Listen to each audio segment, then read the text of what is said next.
السلام عليكم ورحمة الله وبركاته. بسم الله الرحمن الرحيم. نوينا التعلم والتعليم والتذكر والتذكير والنفع والانتفاع والإفادة والاستفادة والحث على التمسك بكتاب الله وسنة رسوله صلى الله عليه وسلم والدعاء إلى الهدى والدلالة على الخير ابتغاء وجه الله ومرضاته وبره والثواب سبحانه وتعالى. اللهم أخرجنا من ظلمات الوهم وأكرمنا بنور الفهم وافتح علينا بمعرفة العلم وحسن أخلاقنا بالحلم واجعلنا ممن يستمعون القول فيتبعون أحسنه. اللهم إنا نسألك فهم النبيين وحفظ المرسلين وسرعة إلهام الملائكة المبررين. اللهم أغننا بالعلم وزينا بالحلم وأكرمنا بالتقوى وجملنا بالعافية. الحمد لله. المكرم المحترم أخينا Ustaz Azhar bin Ismail yang dihormati tuan-tuan, sidang penonton yang dirahmati Allah Subhanahu wa taala. Kita hari ini menyambung rutin minggu kita, iaitu membaca Kitabul Adab. Kitab Adab mencakupi 50 adab dalam 50 keadaan. Kitab ini yang ditulis oleh Sayyid Muhammad Amin bin Idrus bin Syekh Abu Bakar bin Salih. Hasil pengajian beliau bersama guru beliau Habib Zain bin Ibrahim bin Sumaid hafizahumullah ta'ala. Jadi hari ini kita masuk, selepas minggu lepas kita membaca tentang pengenalan penulis kitab ini dan kita telah membaca mukaddimah supaya penulis kitab ini, supaya kita mendapat manfaat daripada penulis kitab ini, insya-Allah. Kita membaca kitabnya, lalu kita mendapat keberkatan daripada beliau dan guru beliau, iaitu Al-Habib Al-Allamah Al-Faqih Zain bin Ibrahim bin Sumaid hafizahullah ta'ala wa nafa'ana bi'ulumi fid dharain. Amin. Dan pertemuan kali ini kita akan baca adab yang pertama, insya-Allah. Kalau tuan-tuan ada kitab ini, iaitu kita akan baca pada muka surat 27. Kita akan baca muka surat 27, iaitu adab yang pertama. Bismillahirrahmanirrahim. Qala al-musannif hafizahullah ta'ala wa nafa'ana bi'ulumihi fid dharain. Amin. Bismillahirrahmanirrahim. Wa innaka la'ala khuluqin 'azim. Adab pertama, iaitu adab ketika akan tidur dan setelah bangun tidur.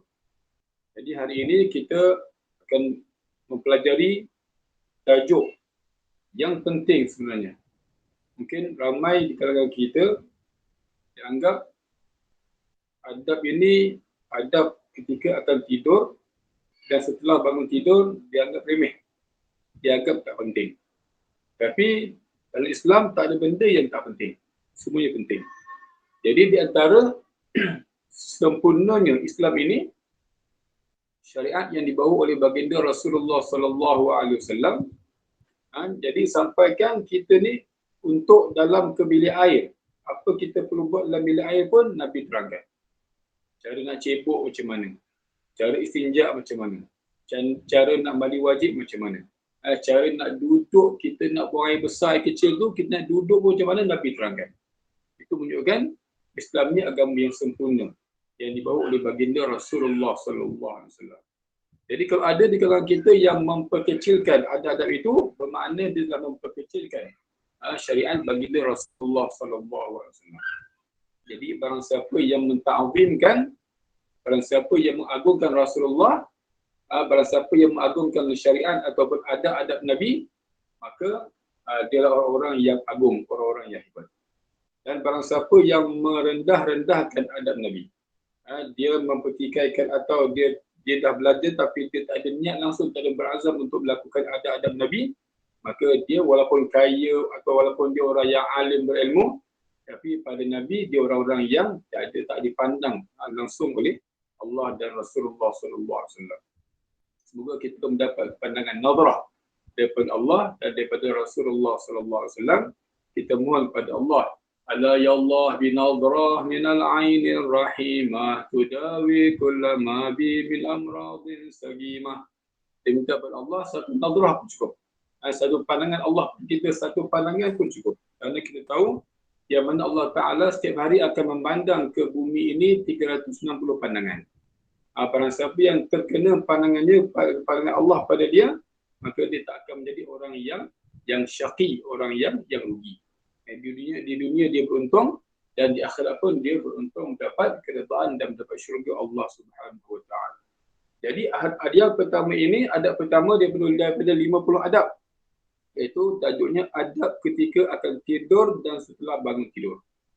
Semoga kita berazam untuk beramalkan. Barang siapa yang dah amalkan adab ini, maka diteruskan. Mungkin ada banyak yang dia tak tahu. Apakah ada adab ketika kita nak tidur, dan apakah ada adab yang setelah kita bangun tidur kita perlu buat. Maka dalam kitab ini mungkin lebih detail daripada kita telah pelajari sebelum ini, insya-Allah.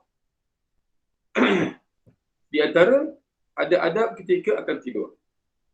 Satu, adabnya adalah berwuduk sebelum tidur. Itu disunahkan kita sebelum kita tidur, disunahkan kita berwuduk. Itulah adab yang telah diterapkan oleh baginda Rasulullah sallallahu alaihi wasallam.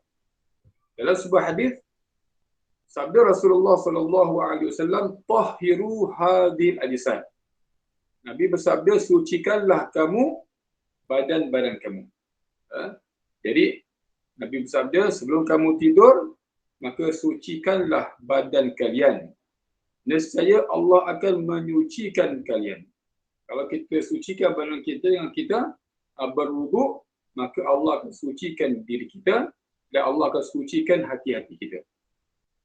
Kerana sesungguhnya tidaklah seorang hamba tidur dalam keadaan suci kecuali malaikat itu menemaninya di kepalanya. Jadi kalau kita tidur dalam keadaan berwuduk, kita tidur dalam keadaan bersuci, maka Allah akan balas dengan kita menggunakan air yang sedikit itu untuk kita berwuduk, untuk kita tidur, maka ganjarannya kita ada peneman dalam tidur kita. Masa kita tidur, ada peneman. Tapi peneman tu yang tak nampak. Dan peneman tu adalah peneman yang amat baik, yang maksum, yang tak pernah buat dosa pada Allah Ta'ala. Itu siapa peneman kita? Itu para malaikat yang diutuskan oleh Allah Subhanahu Wa Ta'ala. Jadi malaikat kalau dia dapati kita tidur dalam keadaan bersuci, kita berwuduk, maka dia akan teman kita tidur. Dan dia akan berada di kepala kita. Dan tidaklah hamba tersebut berbolak-balik tatkala dia tidur. Pada malam hari kecuali malaikat tersebut berkata, "Ya Allah, ampunilah hamba-hambamu ini, ampunilah hamba-mu ini kerana sesungguhnya dia telah tidur dalam keadaan bersuci."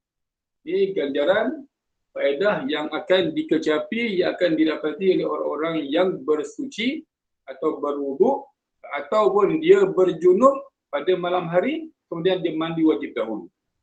Jadi, kalau dia tidur dalam keadaan bersuci, sama ada daripada suci daripada hal besar atau suci daripada hal kecil, maka malaikat akan minta pada Allah, "Ya Allah," malaikat doakan tuan-tuan.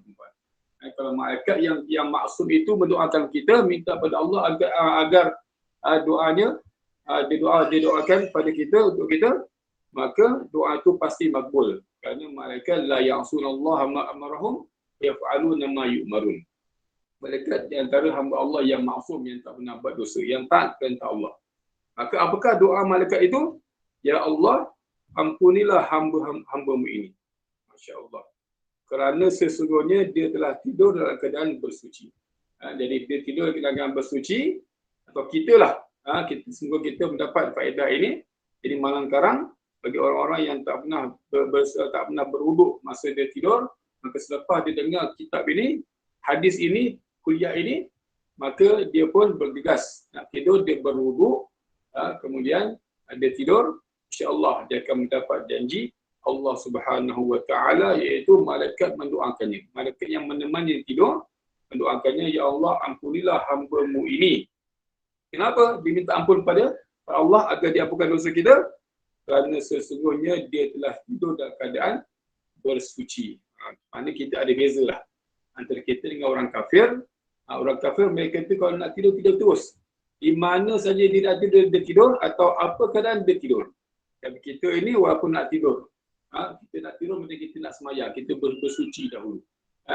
Kita nak jumpa Allah, kita bersuci. Kita nak salat, kita bersuci. Kita nak tidur pun kita bersuci. Maka insya-Allah kita akan mendapat janji Rasulullah sallallahu alaihi wasallam. Kemudian hadis selanjutnya daripada Abi Darda, an Abi Darda radhiyallahu anhu mauqufan. Daripada Abi Darda sahabat Nabi sallallahu alaihi wasallam, hadis mauquf. Kata beliau, "Idza namal 'abdu 'ala taharatin rufi'a ruhuhu ila al-'arsy." Daripada sahabat yang bernama Abu Darda radhiyallahu anhu. Kata beliau, jika seorang hamba tidur dalam keadaan suci. Dia tidur dalam keadaan suci daripada hadas kecil atau hadas besar. Maka nyawanya diangkat sampai naik ke arasy Allah Subhanahu wa taala. Kalau kita tidur dalam keadaan berwudu, bersuci, maka kita ni akan diangkat oleh Allah. Nyawa kita, roh kita akan diangkat oleh Allah Taala sampai ke arasy. Dan bagi orang-orang yang tidur dalam keadaan bersuci, dia akan sujud di bawah arasy-Nya. Rohnya, nyawanya akan sujud di bawah arasy Allah Subhanahu wa taala. Satu anugerah bagi orang-orang yang tidur dalam keadaan bersuci. Dan orang-orang yang tidur dalam keadaan tidak bersuci, maka dia pun diangkat juga rohnya. Tapi dia akan sujud jauh daripada arasy Allah Subhanahu wa taala. Dan orang-orang yang tidur dalam keadaan dia sedang junub. Minta maaf, contohnya malam tu dia bersetubuh bersama isterinya, kemudian dia junub tapi dia tak mandi wajib, atau paling kurang dia sepatutnya dia, kalau dia tak nak mandi wajib, dia boleh membersihkan dirinya atau dia berwuduk. Tapi dia tak nak buat itu, dia tidur dalam keadaan dia sedang junub. Maka dia tidak diizinkan untuk bersujud. Dia tidak diizinkan oleh Allah untuk bersujud di bawah arasy. Jadi barang siapa yang tidur dalam keadaan wuduk, malaikat akan angkat rohnya, nyawanya ke arasy, kemudian dia akan sujud di bawah arasy. Dan barang siapa yang tidur dalam keadaan tidak berwuduk, dia angkat juga rohnya ke arasy, tapi dia bersujud jauh daripada arasy Allah. Dan barang siapa yang junub, sebelum dia tidur, kemudian dia tak sucikan dirinya, maka dia tak diizinkan untuk sujud di bawah arasy Allah Subhanahu wa taala. Maka sujudnya kita di bawah arasy Allah taala itu tanda kehormatan Allah pada kita. Kemudian yang kedua, iaitu adab kita ketika hendak tidur, iaitu menghadap ke arah kiblat jika dibolehkan. Jika kita mampu untuk kita tidur menghadap kiblat, diusahakan. Kalau kita berada di rumah kita ini, kalau kita mampu dalam bilik kita tu, kita sediakan kita punya katil arah kiblat, itu lebih baguslah. Iaitu kita letak arah itu pada kita punya dada ni ngadap ke kiblat. Jadi itu kalau termampu, kalau kita boleh buat, maka itu yang sebaiknya. Menghadap ke arah kiblat jika dibolehkan, jika memungkinkan. Kerana arah kiblat merupakan paling mulianya arah. Jadi kenapa kita tidur menghadap kiblat? Kerana arah yang paling mulia ni, arah yang paling bagus, yang paling mulia di sisi Allah adalah arah di kiblat. Itulah ramai ulama yang mereka ni Allah bagi futuh. Allah bagi ilmu yang terlampau hebat, terlampau banyak. Di antaranya Imam Ahmad bin Hanbal. Imam Ahmad bin Hanbal ditanya, "Wahai Imam, kenapa kau ni, ilmu kau ni terlampau hebat? Kau ni terlampau alim, luar biasa alimnya. Apa sebab?" Mungkin boleh share. Kalau Imam Ahmad dia menjawab, mungkin kita boleh share lah. Orang yang bertanya ni dia boleh tahu, maka dia pun boleh amalkan, dan kita pun boleh beramalkan. Pada zaman dia, Imam Ahmad bin Hanbal imam yang paling alim. Jadi ada orang tanya, "Wahai Imam, macam mana kau boleh sampai ke martabat yang paling hebat ni dengan ilmu dan amal?" Jadi Imam Ahmad bin Hanbal, "Aku ni tak tahulah, Allahu a'lam. Tapi mungkin sebab aku ni kalau duduk tak pernah membelakangi kiblat." Mungkin dia pun rendah diri juga dia tanya gitu. Jadi kata beliau, kalaulah gitu kemungkinannya, aku ni kalau duduk tak pernah membelakangkan kiblat. Masya-Allah. Duduk je sentiasa menghadap kiblat. Jadi kita kadang kalau orang mengajar di masjid tu tak apalah. Pengajar kadang dia terpaksa membelakangkan kiblat. Jadi jamaah pelajar pula yang ada kiblat. Tapi terpaksa. Tapi kalau boleh, selain daripada itu, kita terus menghadap kiblat. Duduk mana saja keadaan, kita duduk, kita menghadap kiblat, dada kita menghadap ke kiblat. Kerana tak ada tempat arah yang paling mulia di sisi Allah, iaitu arahnya kiblat. Kiblat iaitu Kaabah Al-Musharrafah. Jadi menghadap ke arah kiblat Kaabah Al-Musharrafah jika boleh. Tapi maknanya selagi mana kita walaupun macam mana pun kita usahakan untuk kita duduk menghadap ke kiblat. Mungkin kita dapat futuh macam Imam Ahmad bin Hanbal dapat. Allah buka kepalanya, buka hatinya menerima ilmu berkat dia kalau duduk tak pernah dia membelakangkan kiblat. Sentiasa duduk menghadap kiblat. Ini kita amalkan. Untuk ilmu ni kita amalkan, kita duduk, kita menghadap kiblat. InsyaAllah Allah akan buka kita punya otak, benar fikiran kita menjadi orang yang alim dan saleh insyaAllah. Kemudian yang adab ketiga iaitu tidur berbaring ke arah sebelah kanan. Yang ada adab nak tidur, tuan-tuan perempuan yang dirahmati Allah, maka kita usahakan untuk kita tidur, kita iaitu menghadap ke arah tidur berbaring ke arah sebelah kanan. Jadi kalau kiblat tu sana, kita baring sini dan kita dada kita mengarah ke arah ke kiblat, iaitu kita tidur di belah kanan. Kita tidur di lampung atau perut, kita tidur di atas perut belah kanan kita. Macam mana kalau kita tak boleh tidur di belah kanan, kita tidur belah kiri, ada kiblat juga. Kata ulama dua-dua dibolehkan, tapi yang afdalnya kita tidur di atas perut atau lampung yang sebelah kanan. Kenapa Nabi anjurkan? Disunahkan kita tidur di atas perut belah kanan. Kenapa tak belah kiri? Walaupun dibolehkan, tapi kebanyakan Nabi buat di belah kanan kerana jantung berada di belah kiri kita. Kalau kita tidur di atas perut yang belah kanan, maka jantung tu sepanjang kita tidur, dia tergantung. Kalau dia tergantung, dia tak tenang. Maka orang yang punya badan ni pun, dia senang terjaga, maka senang dia bangun untuk solat tahajud contohnya. Kalau dia tidur di atas perut belah kiri, boleh juga, tapi tak digalakkan. Kerana kalau dia tidur di belah kiri, lampung atau perut belah kiri, maka jantungnya terletak cantik. Kalau belakang tadi dia tergantung. Tapi kalau belah kiri dia terletak betul cantik, maka dia tidur dengan selesa. Maka susah dia untuk bangun malam atau bangun subuh. Untuk solat subuh atau solat tahajud. Maka digalakkan kita tidur berbaring ke arah sebelah kanan. Dalam sebuah hadis sabda Rasulullah sallallahu alaihi wasallam, "Idza ataita madja'ak," jika kamu akan berbaring di tempat tidurmu, maka berwuduklah sebagaimana kamu akan berwuduk untuk solat. Macam mana kita nak wuduk masa kita nak tidur? Macam biasa. Macam tuan-tuan perempuan nak solat, maka tuan-tuan berwuduk macam biasa. Kita niat nawaitu raf'al halathil asghari lillahi ta'ala. Tuan-tuan niat macam itu sama saja. Kemudian tuan-tuan tidurlah. Tuan-tuan tidurlah. Niat yang macam kita nak solat. Jika kamu akan berbaring di tempat tidurmu, maka berwuduklah sebagaimana kamu akan berwuduk untuk solat. Kemudian berbaringlah ke sebelah kanan. Kita baring di sebelah kanan. Ada orang tanya, "Ustaz, saya ni, Ana ni kalau tidur mengikut sunnah belah kanan, bangun tidur entah ke mana?" Kan? Ana ni kalau tidur memang Ana ikut sunnah, tidur belah kanan, lampung atau perut belah kanan. Tapi masa bangun tu tertukar ke belah kiri pula. Tak ada masalah. Yang penting masa kita mula-mula nak tidur tu, kita ikut sunnah Nabi, kita tidur di sebelah kanan. Kerana kita tidur akan berubah kadang kita. Dia tak galak. Kita akan berubah. Kadang kita ke kanan, kadang ke kiri. Tapi masa kita nak mulakan tidur, usahakan kita tidur di belah kanan. Ada orang tidur tenang. Ada orang tidur tenang. Ada orang tidur tak tenang. Kadang dia tidur di sini, dia bangun di sana. Tapi kita nak mulakan tidur kita itu, kita mulakan dengan tidur dalam keadaan kita tidur di arah belah kanan. InsyaAllah dengan cara tidur ini mudah kita untuk bangun untuk solat tahajud atau solat subuh. Kemudian adab yang keempat, adab ketika ingin tidur, bertaubat. Sebelum kita tidur, kita nak tidur, tu kita digalakkan untuk bertaubat dari seluruh maksiat. Kita digalakkan oleh Rasulullah sallallahu alaihi wasallam agar kita bertaubat dari seluruh maksiat.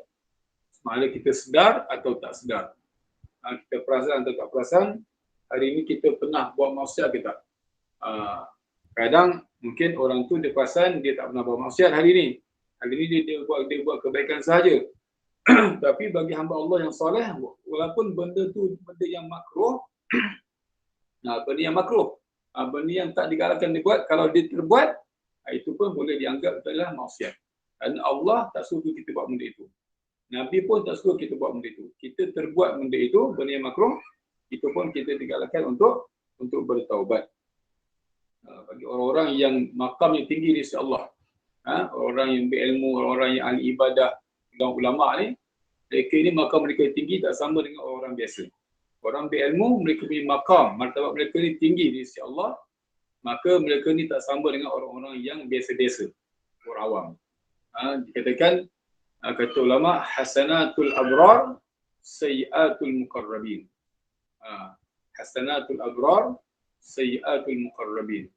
Kebaikan orang yang tinggi makamnya di sisi Allah, ahli ibadah, para ulama, itu dikira adalah dosa bagi orang-orang yang dekat betul dengan Allah Ta'ala. Kebaikan, hasanatul abrar, kebaikan orang-orang yang baik, kebaikan orang baik. Itu kebaikan orang baik, kita ni mungkin orang baik lah. Mungkin kita ni, mungkin tuan-tuan perempuan, orang baik. Kalau tuan-tuan buat benda yang baik, tapi itu bagi orang-orang yang dekat betul dengan Allah, para nabi dan para awliya, dianggap, kebaikan itu dianggap kesalahan. Kenapa? Kerana bagi mereka yang hampir betul-betul dekat dengan Allah ni, para nabi, para wali ni, mereka ini sepatutnya kena buat lebih hebat dari orang yang baik buat. Para wali, para nabi, mereka ni sepatutnya kena buat lebih hebat daripada orang-orang yang baik di kalangan orang biasa ni amalannya. Kalau kita dengar macam mana Imam Haddad, Habib Abdullah bin Alawi bin Muhammad Haddad sahib Ratib radhiyallahu anhu wa nafa'ana bi ulumi fid darin amin. Macam mana beliau memulakan paginya Habib Abdullah Haddad setiap pagi kalau beliau waktu duha tu beliau akan pergi ke kedainya. Beliau ada kedai peniaga, kemudian beliau akan buka sedikit pintu kedainya dan beliau tutup balik separuh dan beliau semayang dalam masjid dalam kedainya sebanyak 2 rakaat. Masya Allah. Kita pun buat juga. Tapi kita mungkin buat 2 rakaat, 4 rakaat. Itu pun kira baik. Tapi bagi orang-orang yang soleh ni, yang makamnya tinggi dekat dengan Allah ni, tak layak setakat buat 2 rakaat. Maka beliau buat sampai dia sampai 200 rakaat. Dia sampai 1000 rakaat. Pergi mengedam. Buat 1000 rakaat. Rabi'atul Adawiyah. Buat 1000 rakaat tahajudnya. Kerana mereka sangka kalau setakat buat rakaat yang sikit ini, itu tak layak bagi mereka yang hampir-hampir yang dekat dengan Allah Subhanahu wa Ta'ala. Jadi walaupun kita rasa kita tak buat maksiat pada hari itu, kita tetap digalakkan untuk minta ampun daripada Allah, kita bertaubat kepada Allah Subhanahu wa Ta'ala daripada segala maksiat. Kerana dikhawatirkan ajalnya, iaitu kematiannya akan datang tatkala dia tidur. Kenapa kita minta ampun pada Allah sebelum kita tidur? Ditakuti itulah tidur yang terakhir. Kita takuti itulah tidur kita yang terakhir. Kita bangun saja, terus kita pun bangun tidur. Kalau kita bangun tidur, kita berada di rumah kita. Kita bangun tidur, kemungkinan kita berada di dalam liang lahat, dalam kubur kita. Maka kita sempat minta ampun pada Allah, taubat pada Allah sebelum kita tidur, insya-Allah Allah akan mengampunkan dosa kita.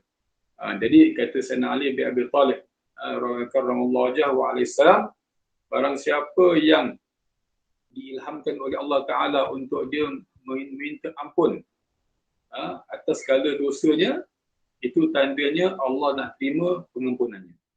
Allah nak terima, Allah nak ampunkan dosanya. Dan barang siapa yang diilhamkan oleh Allah Ta'ala untuk dia istighfar, minta ampun kepada Allah atas segala kesalahannya, itu tanda Allah nak terima taubatnya. Kerana ada orang yang tak terfikir langsung untuk dia bertaubat. Ada orang yang hamba Allah ni dianggap dia hebat, yuhsinuna sun'a, dianggap apa dia buat betul, maka dia tak terfikir langsung untuk dia bertaubat, minta ampun kepada Allah Ta'ala. Ini orang-orang yang mahjub, yang tertutup, tertutup hijabnya, tertutup hatinya. Jadi kalau dia tak minta ampun pada Allah, macam mana Allah nak minta ampun padanya? Sebenarnya kata ulama, orang-orang yang minta ampun pada Allah Ta'ala, sebenarnya Allah telah menerima taubatnya. Sebelum kita minta ampun pada Allah, kita bertaubat pada Allah, sebenarnya Allah telah menerima kita punya taubat itu. Jadi Allah cuma sebabnya kita minta pada Allah. Allah ilhamkan kita untuk minta ampun, untuk Allah ampunkan. Tapi sebenarnya kalau Allah dah ilhamkan kita untuk kita bertaubat, itu sebenarnya Allah nak menerima kita punya taubat. Jadi setiap malam sebelum tidur, kita minta ampun pada Allah, kita bertaubat pada Allah. Dan Nabi pun, walaupun Nabi kita, Nabi Muhammad SAW, insan yang maksum, yang tak pernah buat dosa. Sentiasa kontak dengan Allah Ta'ala, sentiasa membuat kebaikan pada Allah Ta'ala, tapi Nabi tetap minta ampun pada Allah. Kata Nabi, tubu ilallah. Kata Nabi kita, tubu ilallah. Mohonlah ampun kamu pada Allah Ta'ala. Fa'inni astaghfirullah. Kerana aku ni walaupun Nabi, walaupun maksum, tetap aku minta ampun pada Allah. Fil yaumi sab'ina marrah. Satu hari aku minta ampun pada Allah, taubat. Para Nabi tak pernah ada dosa pun. Tapi Nabi nak ajar kita. Nabi nak ajar kita, di mana walaupun Nabi tu tak berdosa, tak pernah buat dosa dahulu ataupun akan datang tak akan buat dosa, tapi Nabi nak ajar kita. Kalau kita rasa bersalah, apa kita perlu buat? Dalam surah kita, tubu ilallah. Fa'inni tubtu ilallah. Kerana kata Nabi, aku sendiri, aku minta ampun pada Allah fil yaumi, pada satu hari, setiap hari. Sab'ina marrah, 12 kali istighfar. Astaghfirullahaladzim, astaghfirullahaladzim, astaghfirullahaladzim.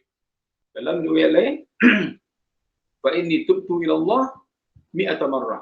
100 kali setiap hari Nabi beristighfar. Kalau Nabi beristighfar satu hari 70 atau 100 kali, bagi kita hamba Allah ni, hamba Allah yang penuh dengan dosa ni, maka lebih layak, lebih daripada jumlah yang dikatakan oleh baginda itu. Baik, kemudian yang kelima, niat akan bangun sebelum fajar. Ini penting. Tuan-tuan, perempuan yang dirahmati Allah, sidang penonton, maka masa kita nak tidur, kita niat, ya Allah, aku nak bangun sebelum fajar, aku nak solat tahajud, aku nak solat hajat sebelum fajar, maka permudahkanlah aku untuk bangun sebelum fajar atau sebelum subuh. Kalau tuan-tuan ada azam, tuan-tuan perempuan ada azam untuk bangun sebelum subuh untuk tahajud, kata Nabi, barang siapa yang berazam, dia berniat minta kepada Allah agar dia dibangunkan sebelum subuh untuk dia tahajud, pula hari itu dia tak terbangun, tapi dia berazam untuk bangun, dia minta kepada Allah untuk dia bangun tahajud, tapi dia terbangun selepas azan subuh, kata Nabi, tetap dia mendapat pahala bertahajud. Dia mendapat pahala bertahajud. Tapi bagi orang yang dia berazam, berniat untuk bangun tahajud, dan Allah pun kejut dia. Contohnya kalau subuh tu 5.45 di Johor ni, Johor 5.41 subuh. Allah kejut dia dalam 4 pagi atau pukul 5 pagi. Dia bangun. Dan dia sempat berwuduk dan dia sempat solat tahajud, maka berbeza dengan orang yang sempat melakukan solat dan orang yang setakat berniat sahaja. Jadi kata Siti Aisyah, kata Nabi SAW pada Siti Aisyah, isterinya, ajruki ala qadri amaliki. Pahala yang kau dapat mengikut kadar amalan kau, wahai Aisyah. Jadi orang yang berazam untuk bangun tapi tak bangun, tapi dia berniat sebelum dia tidur, dia berniat untuk bangun tahajud, cuma dia tak mampu untuk bangun juga, dia bangun selepas azan subuh, dia tetap mendapat pahala bertahajud. Tapi orang yang dah berniat dan bangun sebelum subuh dan bertahajud, dia dapat pahala niat dan dia mendapat pahala melakukan solat tahajud tersebut. Itu penting kita banyakkan niat. Kita tengok ada orang yang suka baca Quran, kita berniat, ya Allah, aku nak macam dia kerana dia suka baca Quran. Kita nampak ada orang-orang yang suka bersedekah, kita niat, ya Allah, aku ni kalau ada duit, aku banyak, aku akan sedekah macam dia sedekah. Jadi ini hasad yang kita digalakkan. Kerana hasad itu ada yang bermakna hasad yang tak baik, dengki, ada hasad yang bermakna hasad yang ghibtah. Ghibtah tu apa? Ghibtah tu dia berharap, dia minta kepada Allah agar dapat nikmat yang Allah bagi pada orang itu tanpa menghilangkan nikmat itu daripada dia. Contoh kita ada jiran kita ni suka bersedekah, suka bagi orang makan. Kita berniat, ya Allah, kalau aku ada harta macam dia tu banyak, aku akan buat macam dia buat bagi orang makan, bagi sedekah. Dan kita minta dikekalkan nikmat tu pada orang itu. Kalau hasad ni, iaitu ya Allah, aku nak nikmat macam dia macam kau bagi pada dia. Tapi kau hancurkan nikmat itu, jangan bagi pada dia. Biar dia tak buat kebaikan, biar aku yang buat. Itu namanya hasad. Ada sebuah hadis sabda Rasulullah sallallahu alaihi wasallam, la hasada illa fitnatin. Tidak dikira hasad kecuali pada dua perkara. Kalau dua perkara ni kata Nabi terangkan, ini dua perkara ni tak dikira hasad. Rajulun atahu Allahu malan, seorang, kira lelaki perempuan, Allah anugerahkan kepadanya harta, harta. Dengan harta itu dia gunakan kepada kebaikan. Anfaqahu, dia nafkahkan, dia uruskan dengan kebaikan. Bagi orang makan, bagi orang duit, bagi orang pakai. Ya kita pun jealous dengan dia. Kerana dia ni banyak kebaikan dia buat, kita ni tak mampu dengan dia.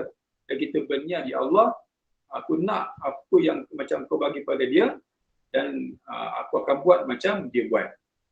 Itu. Yang kedua ni, orang-orang yang Allah bagi dia nikmat baca Al-Quran. Al-Quran. Dia ni suka baca Quran, siang malam baca Quran. Kita pun cakap, ya Allah, aku ni nak buat macam dia buat, baca Quran siang malam, pagi petang.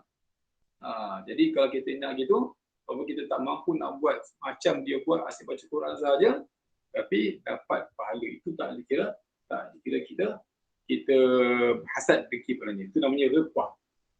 Ini yang digalakkan. Ini yang kita digalakkan. Maka hendaklah kita digalakkan untuk berniat untuk bangun sebelum fajar. Yang kita pula niat bangun selepas fajar. Takut-takut kita bangun selepas habis subuh. Jadi kita niat pada Allah, ya Allah, bangunkanlah aku sebelum fajar kerana aku nak solat tahajud. Lepas solat tahajud jangan tidur pula. Kadang-kadang ada orang dia bangun, Allah kerja dia pukul 4 pagi. Dia bangun, dia wuduk, kemudian dia solat tahajud 2 rakaat, kemudian dia sambung tidur. Dia sambung tidur, bangun pukul 10 pagi pula. Maka yang fardu dia tak buat dan yang sunnah dia kejar-kejar. Jadi nasihatkan kalau kita dah bangun malam itu, kalau kita bangun dah nak subuh, maka jangan kita sambung tidur. Kalau tuan-tuan bangun pukul 2-3 pagi, dah subuh tu pukul 6 contohnya, bolehlah kita bangun sekejap, kita tahajud, kita buat qiyamul, kemudian kita sambung tidur, tak ada masalah. Kalau tuan-tuan dah bangun lambat contohnya, dan nak subuh, sempat kita wuduk dan tahajud, lepas tu kita tunggu subuh terus. Takut kalau kita tidur semula, takut kita buka tingkap dalam rumah gelap. Buka tingkap dah terang punya. Kita tengok jam pukul 10 pagi. Mana yang kita punya subuh, subuh ke laut. Subuh ke laut. Jadi barang siapa yang subuh tak semayang, tak guna di hidup hari itu. Barang siapa yang subuh dia tak solat, tak guna di hidup hari itu. Tak ada berkat. Ada orang yang sibuk, dia bangun, dia set jam. Dia set jam pukul 5. Dia kenapa kau set jam pukul 5 awalnya? Aku terlambat nak punch card. Lambat nak pergi kerja. Lambat punch in tu lambat. Ada orang yang dia set jam pukul 5 kerana dia nak solat tahajud. Dan dia nak solat subuh. Maka beza di antara dua orang ini. Kita sama ada hari Jumaat Sabtu. Jumaat Sabtu. Johor cuti Jumaat Sabtu. Maka tetap kalau kita bangun pukul 5 tu set jam, pukul 5 lah kita bangun. Dan sampai kita ni hari-hari kerja, anak sekolah, kita set jam pukul 5. Tapi anak cuti atau kita cuti, kita set jam pukul 6 pukul 7. Maka misalkan macam kita niat bangun tu untuk bekerja. Tapi kita lupa siapa yang bagi kita kerja tu. Rezeki daripada Allah Subhanahu Wa Taala. Kita tak menyembah Allah, tapi kita nak rezeki daripada Allah Subhanahu Wa Taala. Maka malulah. Ada yang keenam, iaitu sebelum tidur, maka dianjurkan untuk solat sunnah witir. Kalau tuan-tuan mampu untuk bangun sebelum subuh untuk tahajud, maka disunahkan, digalakkan kita akhirkan witir. Tuan-tuan bangun, tuan-tuan tidur awal, dan tuan-tuan perempuan bangun sebelum subuh, kemudian tuan-tuan mulakan dengan solat tahajud. Solat tahajud, lepas tu tuan-tuan terserah nak solat hajat ke, solat taubat ke, solat tasbih ke. Last sekali penutup sebelum subuh kita solat witir. Jadi kita tuan-tuan nak buat 1 rakaat witir ke, 3 rakaat ke, paling banyak 11 rakaat. Dan kata ulama, barang siapa yang buat 1 rakaat, sepanjang hidup buat 1 rakaat sahaja, witir makruh hukumnya. Paling-paling pun 3 rakaat. Paling banyak 11 rakaat. Jadi kalau tuan-tuan mampu, tuan-tuan perempuan mampu bangun malam solat tahajud, maka diakhirkan solat itu dengan solat witir. Jadi kalau kita rasa macam susah nak bangun malam, jadi kita lepas isyak tu, lepas ba'da isyak, kita buatlah witir dahulu. Kita lepas isyak, kita buat witir dahulu. Kerana kita takut tak terbangun. Kita waspadalah. Kita waspada. Kalau rasa macam susah nak bangun sebelum subuh, maka kita lepas isyak, lepas ba'da isyak, kita solat witir terus. Kalau kita mampu dan dah biasa bangun sebelum subuh, kita akhirkan kita punya malam itu dengan solat witir. Kerana Allah suka yang witir. Innallaha witrun yuhibbul witra. Kenapa kita buat solat witir? Kerana Allah tu sifatnya witir, ganjil. Allah tu ganjil tunggal. Dan Allah dia ganjil dan dia suka benda-benda yang tunggal. Sebab tu kita kalau berzikir jumlahnya 3, 7, jarang kita berzikir ni, jarang jumlahnya genap. Makanya jumlahnya adalah yang ganjil. Kerana Allah tu ganjil. Allah ganjil, maka dia suka benda yang ganjil. Innallaha witrun yuhibbul witra. Allah tu sifatnya ganjil, maka Allah cinta pada benda yang ganjil. Fa'autiru ya ahal Quran. Kalau gitu, witirlah. Solatlah witir, wahai ahal Quran, wahai orang-orang Muslim semuanya. Orang yang baca Al-Quran. Kemudian sebelum tidur, maka dianjurkan untuk solat witir. Ini penting. Penting. Sebagai mazhab, solat witir pada mereka ni, sebagai mazhab, witir itu wajib. Tapi bagi mazhab Imam Syafi'i, witir itu sunnah. Bagi Nabi, solat witir itu wajib. Bagi kita, solat witir itu sunnah. Kemudian, tidur di permulaan malam. Dalam kita tidur, lepas isyak tu, tidurlah. Kalau kita dah makan malam, lepas isyak, kalau boleh jangan banyak berbual. Kalau kita banyak berbual, mungkin berlarutan perbualannya. Lepas isyak tu, kita terus bersiap untuk kita tidur. Tidur di permulaan malam, agar dapat melaksanakan solat sunnah tahajud, kecuali jika terdapat uzur. Kalau tuan-tuan perempuan tak ada apa tugas, tak ada apa kerja, maka lepas isyak tu dah boleh bersedia untuk tidur. Cuma kata ulama, apa hukum? Soalan apakah hukum tidur selepas maghrib? Mungkin ada orang dah jadi habit, tabiatnya lepas azan maghrib dia solat kemudian dia tidur. Maka kalau tak ada apa-apa tugas ke, ibadah ke di malam hari, maka hukumnya makruh tidur selepas maghrib. Nak tidur selepas isyak. Kalau kita tidur selepas maghrib, pasti kita akan bangun tengah malam. Dah bangun malam tak tahu nak buat apa. Akhirnya dah nak subuh tidur balik, akhirnya subuh pun tertinggal. Kecuali kalau ada orang-orang yang biasa dia kalau dia ada tugasan malam atau dia nak beribadah malam, dia nak belajar ke di malam hari, maka dia tidur lepas maghrib. Kemudian dia bangun selepas dia bangun malam, dia solat isyak dahulu, kemudian dia belajar. Ataupun dia beribadah, dia berzikir. Dan terus dia tak tidur sampai subuh. Ini boleh juga. Jadi kalau dia tak biasa buat benda itu, makruh dia tidur selepas maghrib. Kerana takut-takut dia tersedar di malam hari, ataupun dia langsung tak sedar sampai subuh baru dia sedar. Akhirnya dia tertinggal solat isyak. Kalau dia yakin dia boleh tidur, dia boleh bangun malam terus solat isyak, maka tu tak ada masalah. Kalau dia dah malam hari dia tak boleh tidur langsung, kalau tidur awal maghrib, maka malam hari dia terbenam tak boleh tidur, nanti esok macam mana dia nak bekerja, nak belajar, maka jelasnya yang paling afdal adalah tidur selepas isyak. Baik. Kemudian dianjurkan sebelum tidur untuk mematikan api yang sedang menyala di dalam rumah. Ini kalau orang tu rumahnya pakai pelita api. Kalau dia rumahnya pakai pelita, maka kalau masa dia nak tidur, dia kena padam api tersebut. Kerana takut-takut kalau ada orang rumahnya ada fuaisiqah. Apa itu fuaisiqah? Kata Nabi, hati-hati dengan fuaisiqah. Fuaisiqah ni binatang yang biasa ada di rumah kita. Seperti tikus, seperti kucing. Contoh gitulah.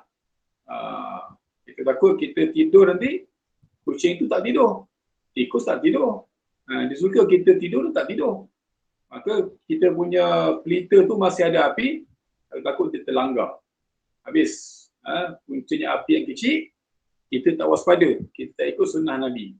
Nabi cakap, kalau nak tidur, padam pelita itu, padam api itu. Kita biarkan. Maka kita akhirnya takut tuan rumah pun sama hilang. Rumah ke mana, tuan rumah pun ke mana. Jadi, nak tidur, kalau kita tidur, kalau rumah kita pakai pelita api, maka padam api itu. Baru tidur. Kalau kita pakai lampu Kalimantan contohnya, maka tak termasuk dalam hadis ini.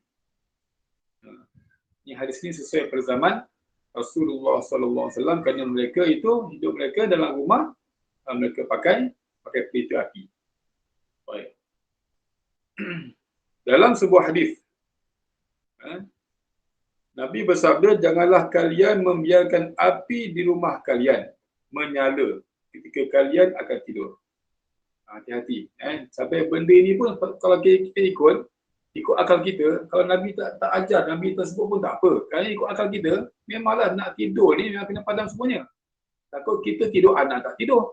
Mak bapak tidur, anak tak tidur, anak kecil dia main api buat, dia main pelita tu. Habis dengan minyak tanah tu, minyak petrol, atau rumah tu bakar. Ataupun semua tidur tapi binatang tak tidur. Tikus ke kucing tak tidur, dia terlanggar pelita tu dan habis rumah tu bakar. Jadi, cuma Nabi kesan kepada kita ni alfa dan lalai, Nabi cakap dalam hadisnya, nak tidur, padam api. Iaitu janganlah kalian membiarkan api di rumah kalian menyala ketika kalian akan tidur. Tutup dahulu. Kemudian, sebelum tidur, maka dianjurkan untuk menutup bejana. Kalau siapa yang ada kolah ke, atau ada mangkuk, besen ke di rumahnya, maka sebelum dia tidur, hendaklah disunahkan dia menutup mangkuk bejana tersebut atau gelas yang terbuka. Ini sunnah. Ini sunnah. Kata Nabi, kalau nak tidur, tutup semua bejana, semua bekas. Kalau ada kolah di rumah, tutup juga di atasnya, tutup dengan zinc ke apa, tutup. Takut-takut kita esok pagi kita nak berwuduk dalam kolah, kita nak wuduk, rupanya ada makhluk Allah, binatang yang dah masuk dalam kolah tersebut. Kita ni subuh, kita nak wuduk, kadang kita wuduk dalam kolah di rumah kita. Kita main seluk je, harus tangan kita seluk dalam kolah tu. Kalau kita seluk, kita angkat, bukan dapat air, dapat makhluk Allah yang panjang. Kita seluk je. Kadang kita nak minum, kita lupa di malam hari nak tidur, kita lupa nak tutup cawan tu yang ada air tu. Kita lupa nak tutup kita punya jug, biarkan terbuka. Dalam tu air berwarna, air kopi ke air teh, kita tak nampak dalam. Bangun subuh kita ambil, kita tuang minum. Rupanya ada binatang dalam tu. Jadi disunahkan kita tutup. Pada tutup terus benda itu penuh, atau kita letak kayu di atasnya. Paling-paling pun kita letak siwak di atas. Kalau kita punya cawan yang ada air tu, kita letak siwak di atasnya. Kayu siwak. Kita letak siwak di atasnya. Walau kata Sahibu Zuban, walau bi'udin hutta fawqal aniyah. Kalau tak ada benda yang nak tutup sepenuhnya bejana tu, kita letak syarat. Letak dengan siwak, kayu yang panjang. Dikatakan satu hari ada seorang tu, dia belajar sunnah, kata Nabi, sunnah kalau kita nak tidur, kita tutup kita punya bejana dengan kayu ke apa saja, tutup. Takut ada binatang yang masuk dalam air tersebut, dalam bejana tu. Maka orang ni pun nak tidur, dia tengok, dia teringat di rumahnya ada kolah, ada bejana tapi tak ada sesuatu yang dia mampu untuk menutup semuanya. Cuma ada kayu di rumah tongkat, hanya pun dia letak tongkat di atas bejana tu, tongkat. Jadi sebagai masa dia nak bangun subuh, dia nak berwuduk, dia terperanjat, dia tengok dekat bejana dia tu yang dia nak wuduk tu, ada binatang, ada ular yang sedang melingkar. Ular sedang belit. Ular tu nak masuk dalam tak boleh. Dia pusing ke kayu tu. Baru dia ingat, ini hikmah daripada sunnah Rasulullah sallallahu alaihi wasallam. Jadi ular tu cuba nak masuk boleh, dia pusing, dia belit kayu tu, pusing tak masuk. Cuba dia tak letak benda tu. Kayu, satu kayu, sebatang kayu pun dia tak letak, maka ular tu terus masuk ke dalam bejana dia. Maka masa dia nak wuduk, bukan dapat air, malah dia mendapat ular pula, memudaratkan diri. Itu pun Nabi dah terangkan kepada kita, supaya kita berazam untuk mengamalkan sunnah-sunnah baginda Rasulullah sallallahu alaihi wasallam. Muslimin muslimat, tuan-tuan perempuan yang dirahmati Allah. Kemudian di antara sunnah-sunnah Nabi yang lain ketika hendak tidur, iaitu merapikan tempat tidur sebelum tidur. Di atas katil kita contohnya. Kita tidur di atas katil. Maka jangan kita terus terbang tidur atas katil tu. Kita kebas dahulu katil tu. Kita ambil, kita kebas. Sama ada kita kebas sendiri dengan baju kita atau dengan kain kita, atau kita kebas dengan gebor. Kita kebas dengan kita punya cadar tu. Kita kebas. Takut ada kotoran ataupun ada binatang yang bahaya di atas katil kita. Iaitu merapikan tempat tidur sebelum tidur kerana dia khawatirkan terdapat barang atau haiwan yang dapat mengganggunya. Kalau kita tak perasan, ada binatang-binatang yang halus. Ada semua api ke, yang tak nampak di mata kasar, tak nampak. Kadang ada benda-benda contoh pijat ke apa. Atau ada binatang yang besar. Binatang yang kita boleh nampak. Kita tak perasan, kita terus baring. Akhirnya kita disengat atau digigit oleh binatang tersebut. Ataupun ada benda yang bukan binatang, ada jarum ke, ada pasir ke, ada benda yang tajam macam kaca ke, kita selamatkan diri kita dahulu. Nabi ajar kita sebelum kau baring, kau kebas dahulu tempat kau nak tidur tu. Itu selamatkan kita daripada benda yang membahayakan. Kemudian ada selanjutnya ketika nak tidur, iaitu hendaklah tidur dalam keadaan menutup aurat. Dalam kita tidur dalam keadaan kita menutup aurat. Kadang ada orang dia salah faham. Yang dia faham tutup aurat kalau di hadapan orang sahaja. Kalau orang tak ada, maka dia pun bebas untuk buka aurat. Ini fahaman yang salah. Jadi menutup aurat meskipun tidur sendiri. Walaupun kita tidur berseorangan. Dalam bilik kita seorang sahaja. Kita tidur seorang, tetap kita kena tutup aurat kita. Kalau kita tidur dengan orang atau kita tidur berseorangan, tetap kita kena tutup aurat kita. Kerana manusia sepatutnya harus lebih malu terhadap Allah Ta'ala daripada malu terhadap manusia. Kerana walaupun tak ada pandangan manusia yang pandang pada kita, tapi Allah sentiasa melihat kita. Jadi kita lebih patut, lebih wajib malu pada Allah Subhanahu Wa Ta'ala. Kalau dia kata, kenapa pula saya kalau nak semayang, kenapa pula anak kalau nak tidur, kalau tak ada orang, kenapa anak kena pakai? Kena tutup aurat. Kalau orang tak ada, tapi dia lupa. Ada yang sentiasa melihat, tak pernah tak melihat. Pandangannya tak pernah terhijab, iaitu Allah Subhanahu Wa Ta'ala. Kalau kita malu dengan Allah Ta'ala lebih daripada kita malu dengan manusia. Dan juga agar auratnya tidak terlihat oleh para malaikat dan kaum jin. Jadi kalau kita tak melihat orang dan orang tak melihat kita, tapi kita ingat pertama, Allah sentiasa melihat kita. Kedua, para malaikat yang gaib itu pun nampak kita. Dan kaum jin yang gaib itu pun nampak kita. Maka kita malulah. Malulah dengan mereka itu. Jadi barang siapa yang dah biasa tidur dengan seluar pendek contohnya, yang seluar pendek contohnya dia tidur seluar pendek, maka lepas ini wajib dia menutup auratnya. Kalau dia rasa kalau pakai kain pelikat tak selamat, maka wajib dia pakai seluar untuk auratnya. Di antara pusat dan lututnya. Pusat termasuk, lutut pun termasuk. Kalau dia nak pakai kain pelikat juga tidur, tapi dia rasa macam tak aman, kalau dia bangun takut tanggal kain pelekatnya, nampak auratnya. maka wajib dia pakai seluar dahulu di dalamnya, seluar yang macam seluar haji tu, seluar jubah tu, atau seluar track kan, kemudian baru dipakai di luarnya pakai keplekat. Itulah sebagian tempat kita tengok mereka ni penduduk negara tersebut, mereka ni pakai kain pelekat, dalamnya ada seluar jubah. Macam di Tarim, orang Tarim mereka ni pakai kain pelekat, dalamnya ada seluar jubah. Kerana mereka dinasihatkan oleh tutur guru, orang siapa yang tak rasa selamat pakai kain pelekat sahaja, takut tersingkap dia punya aurat, maka hendaklah dia pakai, dalamnya dia pakai seluar jubah. Kalau dia naik motor pun dia boleh angkat dia punya kain pelekat, masih ada lagi buka aurat kerana ada seluar di dalamnya. InsyaAllah. Baik. Muslimah yang dirahmati Allah. Kemudian di antara adab lain sebelum kita tidur, iaitu menulis wasiat sebelum tidur. Sebelum tidur kita menulis wasiat. Kenapa kita kena tulis wasiat? Iaitu takut itulah tidur yang terakhir. Takut itulah tidur terakhir, maka kita tulis wasiat. Mungkin tuan-tuan masih hidup pernah berhutang. Jadi kalau tuan-tuan tak sempat nak bayar hutang itu, tuan-tuan tulis wasiat, bertulis, kalau saya meninggal minta dilunaskan hutang jumlah sekian pada seorang ini.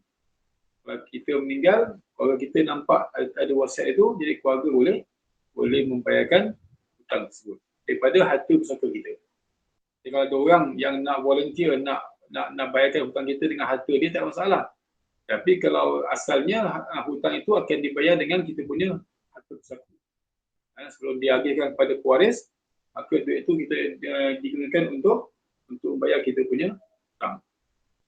Cuma kalau kita ada hutang, berduyun-duyun, tapi kita tak wasiat, kita tak sempat nak bayar, atau belum mampu nak bayar, dan kita lupa nak tulis wasiat, jadi kita meninggal dan telah meninggalkan banyak hutang dan tak ada orang tahu kita hutang pada siapa, maka kita tak mampu nak masuk syurga.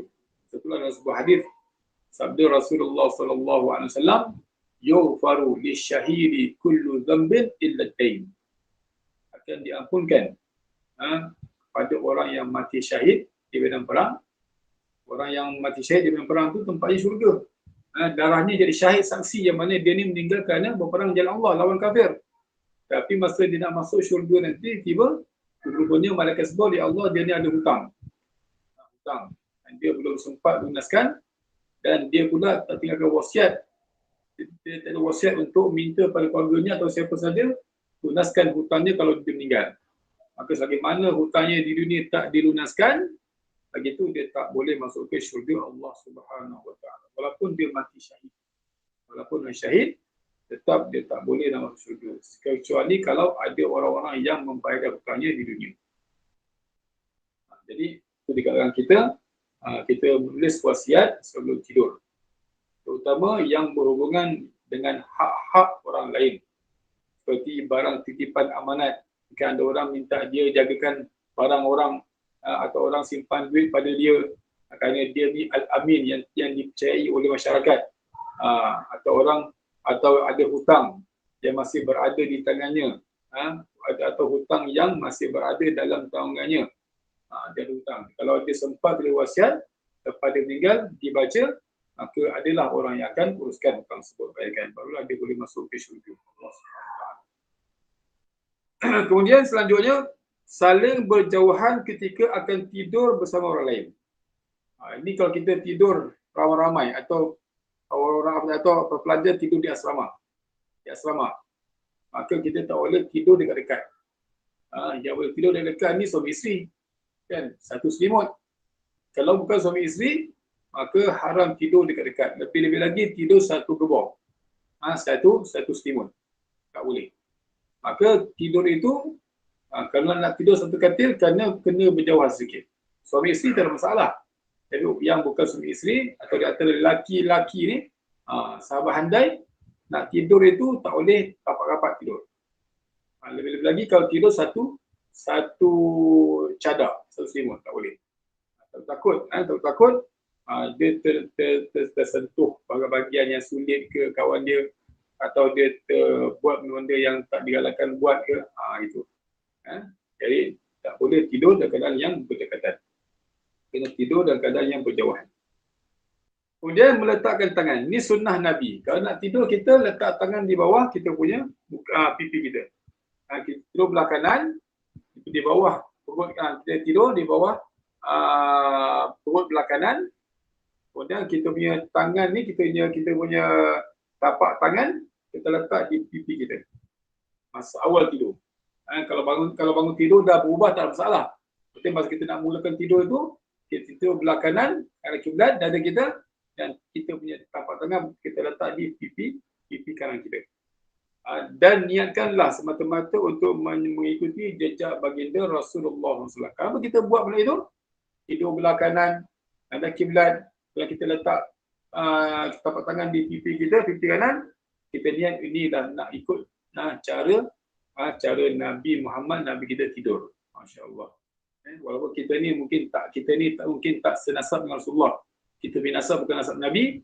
Kita ulama walaupun kita tak senasab dengan Nabi binasab, tapi kita dapat nasabnya akhlak dan adab Nabi. Kita boleh mewarisi akhlak dan adab Nabi. Walaupun kita tidak mewarisi Nabi punya nasabnya keturunan, tapi kita boleh dapat nasab akhlak dan ilmu Rasulullah sallallahu alaihi wasallam. Dan juga sebagai pengingat untuk dirinya kelak tatkala dibaringkan dalam liang lahat. Kenapa kita tidur belah kanan dan kita letak tangan kita punya tangan di pipi? Kita tidur belah kanan.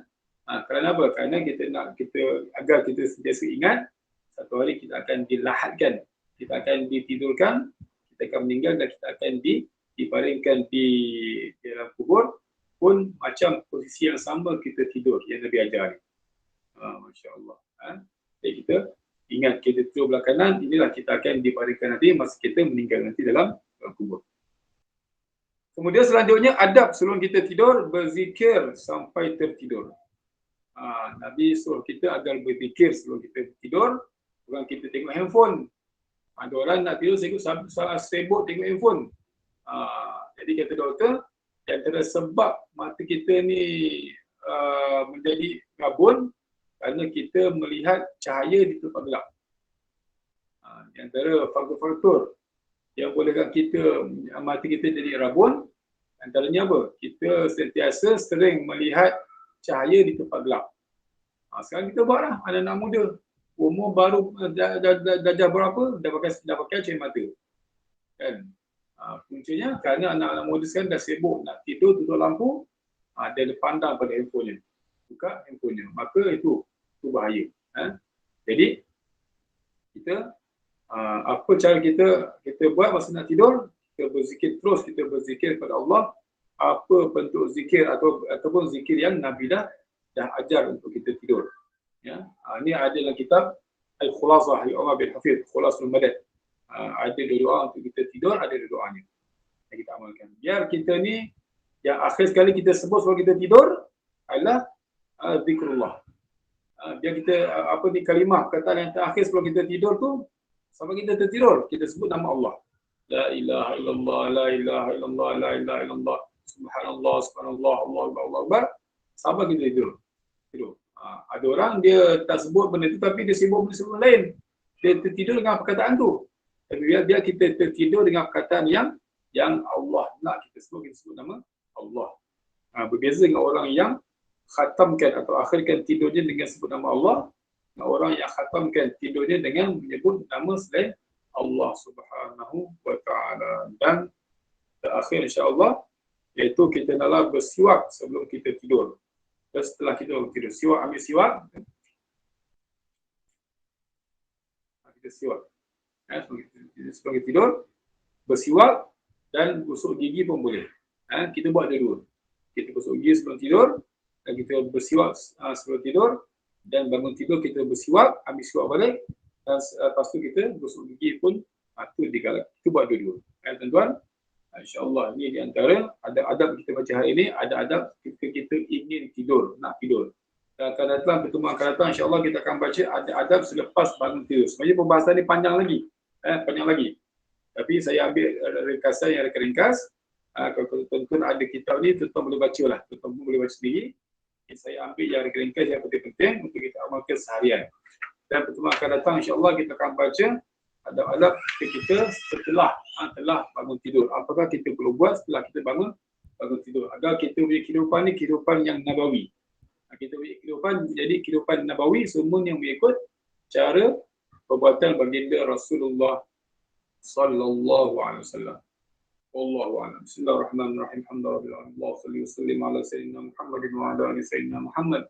ربنا انفعنا بما علمتنا ربي علمنا الذي ينفعنا ربي فقهنا وفقه أهلنا وقرابات لنا في ديننا مع الذكر أنثى وذكر ربي وفقنا وفقهم لما ترتضي قولا وفعلا كرما وارزق الكل حلالا دائما وأخلنا يا علماء نهضى بالخير وننفى كل شر ربنا واصلح لنا كل الشؤون وأقر بالرضا منك العيون واقضي عنا ربنا كل الديون قبل أن يأتينا رسل المنون واغفر واستر أنت أكرم من ستر وصلاة الله توشى المصطفى من إلى الحق دعانا والوفاء بكتاب فيه للناس شفاء وعلى الآل الكرام الشرفاء وعلى الصحب المصابيح الغرر اللهم اهدنا بهداك واجعلنا ممن يسارع في رضاك ولا تولنا وليا سواك ولا تجعلنا ممن خالف أمرك وعصاك حسبنا الله ونعم الوكيل ولا حول ولا قوة إلا بالله العلي العظيم